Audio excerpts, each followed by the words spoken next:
So as a part of the balancing act, as you said, do you think going forward we need a cap on the amount of surcharges that are to be collected, or the cesses that are to be collected by the center? Do we need to impose some limit, or is there any other way to deal I with think that we need to debate this, because this is not something that the Finance Commission can do suo moto.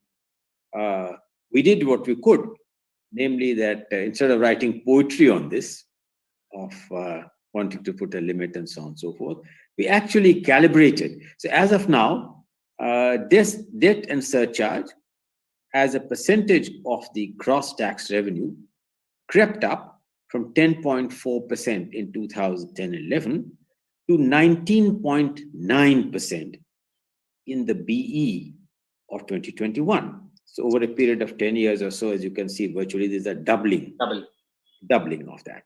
So what we have done is that in our own projections, we have capped this at 18.4. Now, this doubling is also partly optical, because this includes the compensation cess on account of the GST. So that compensation cess entirely goes to the states.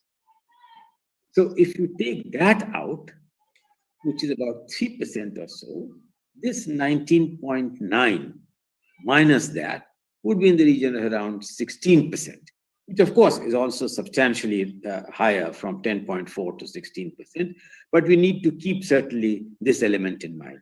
But I will answer that by saying we certainly need much wider consultations among all stakeholders on the future. I've written for long that we have too many cesses.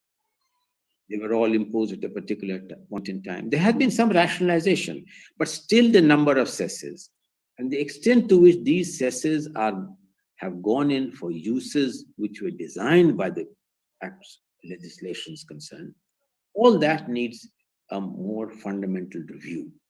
And the issue of debt and surcharge requires stakeholder consultations of arriving at some kind of a framework which imposes a statutory limit.